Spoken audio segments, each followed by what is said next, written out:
Oke, kita ketemu lagi. Milih casing buat PC rakitan itu mungkin kan gampang-gampang susah ya. Di satu sisi, selain kita nyari tampilannya yang sesuai selera, kita juga harus merhatiin fitur-fiturnya. Misalnya, ya jangan sampai casingnya kekecilan buat kartu grafis yang kita pakai. Atau fitur lainnya yang penting adalah soal airflow dari casing PC-nya. Ya mungkin lain kali nih aku bisa bahas fitur-fitur penting apa yang harus dicari dari casing PC rakitan. Tapi kali ini aku pengen bahas casing-casing unik dari sisi bentuk ataupun fiturnya. Oh ya, sebelum kita mulai, daftar casing ini aku urutin random aja ya. Jadi bukan berarti yang aku sebut pertama itu lebih baik atau lebih jelek dari yang lain. Terus ya ini video buat seneng-seneng aja sih ya, bukan buat rekomendasi. Aku cuman suka aja ketika brand-brand casing berani nyoba nawarin produk-produk yang enggak biasa. Sekarang kita langsung bahas aja ya. Casing pertama yang pengen aku bahas di sini adalah Hyde Y70. Hyde Y70 ini sebenarnya adalah kakaknya Y60. Y60 itu sebenarnya bentuknya juga udah menarik banget karena dia lebar. Tapi di Y70 ini Hyde nambahin beberapa fitur lagi, termasuk LCD touchscreen yang bisa dipakai buat nampilin macam-macam. Hyde Y70 ini dibanderol di harga 6 jutaan. Ini kalau aku lihat di Tokped ya. Kalau mau lihat fitur-fitur lengkapnya, aku nanti taruh link ke website resminya di deskripsi. Sekarang kita ke casing yang bentuknya futuristis banget. Jonesbow Mod 5 ini kalau nggak salah hitungannya mid tower. Terus case ini juga masuknya kategori open case. Jadi mungkin ya ini casing kurang cocok buat orang-orang yang suka males bersihin PC-nya. Soalnya bakal lebih cepat kotor karena banyak debu yang lebih gampang masuk. Cuma mungkin juga kalau orang-orang yang pakai case ini bisa jadi lebih rajin untuk sering-sering bersihin desktopnya. Ya karena jadi seneng ngeliatin casing barunya. Kalau aku lihat-lihat di toko online, casing ini dibanderol di harga 4,3 jutaan.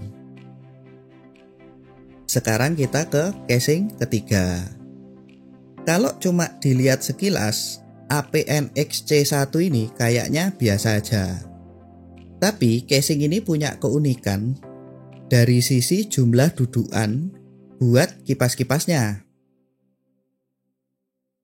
Totalnya C1 ini bisa dipasangin sampai 11 kipas. Ya ini nanti dilihat sendiri ya di layar letaknya di mana aja. Tapi satu posisi yang paling unik adalah di bagian belakang soket prosesor. Aku nggak tahu apakah kipas di posisi ini akan ngefek ke suhu prosesornya atau enggak ya. Kayaknya sih enggak, tapi ya aku memang belum nyobain sendiri. Plusnya lagi, casing ini juga harganya masih sangat terjangkau. Ya setidaknya dibanding casing-casing yang aku sebut di daftar ini. Dari yang aku cari-cari, casing ini harganya ada di 1,7 jutaan. Kita lanjut ke casing berikutnya. Kalau ngomong FSP, merek ini sebelumnya mungkin lebih dikenal gara-gara power supply-nya ya. Tapi mereka juga sebenarnya punya casing. Menurutku casing mereka yang paling unik ya FSP T-Wings CMT 710 ini. Selain dari bentuknya yang unik, casing ini juga bahkan bisa dipasangin dua sistem. Jadi misalnya di sistem utamanya bisa buat PC yang untuk main game. Sedangkan di ruangan kedua, di subsistemnya yang cuman bisa pakai Mobo Mini ITX, bisa buat streaming atau malah buat bikin server pribadi. Ya ini misalnya ya. Casing FSP ini harganya 4,1 jutaan. Kalau ngomong casing PC yang menarik, kayaknya nggak mungkin kalau kita nggak nyebut merek Lianli. Sayangnya, Lianli kayaknya memang kurang agresif, kurang kenceng marketingnya atau gimana gitu ya di Indo. Jadi mungkin banyak orang yang malah belum pernah dengar merek ini sama sekali. Padahal casing-casing mereka itu bagus-bagus banget. Aku tahu soalnya dulu pas di majalah ya, aku sempat review sendiri beberapa produk-produk mereka. Uniknya Lianli O11 Dynamic ini ada di desain mereka. Selain tampilannya elegan, tapi airflow dan fitur-fiturnya itu juga maksimal. Case ini sebenarnya barang lama sih ya. Kalau nggak salah ini keluaran tahun 2018. Tapi sekarang udah ada varian-varian barunya kayak O11D Evo atau O11D Evo XL. Lanjut nih. Pantex NV7 ini mungkin sekilas mirip Lianli O11 tadi ya. Soalnya casing ini sama-sama depannya kaca dan airflow yang biasanya dari depan tadi dipindah ke sisi kiri casing. Desainnya juga sama-sama elegan. Tapi NV7 ini keluaran baru, jadi masih lebih gampang stoknya kalau aku cari-cari di e-commerce.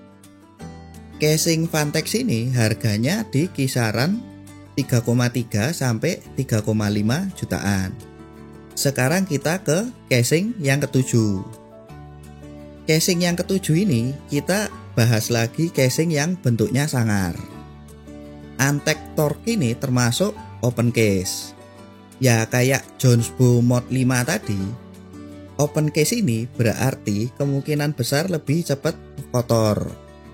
Tapi ya di sisi lain, untuk urusan airflow harusnya juga mungkin lebih lancar buat keluar masuk. Casing mid tower ini dibanderol di harga 4,9 sampai 5,1 jutaan.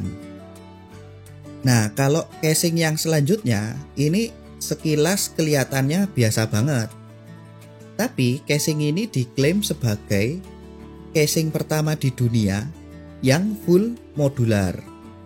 Karena dia bisa dicopot pasang, yang bahkan bisa bikin ukurannya jadi beda-beda.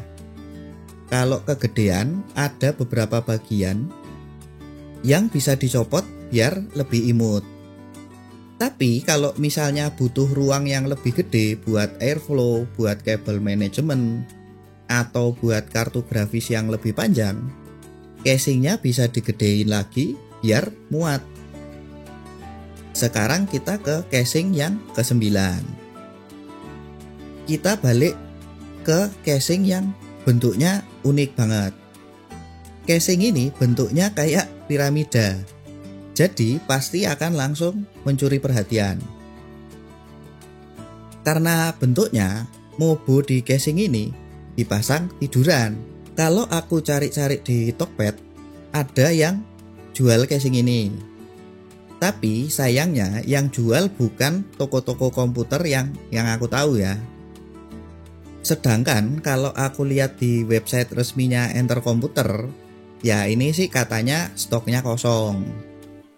Cuman di websitenya Enter tadi ditulis harganya 3,8 jutaan. Casing berikutnya yang pengen aku bahas di sini adalah Cougar Conquer 2. Silakan dilihat sendiri ya di layar trailernya. bentuknya udah kelihatan banget kalau unik.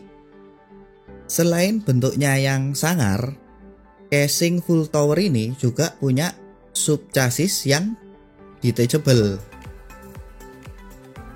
Kalau aku cari-cari di Tokped, casing ini dibanderol di harga 4,9 juta. Casing berikutnya yang gak kalah menarik adalah Deepcool Quad Stellar Infinity.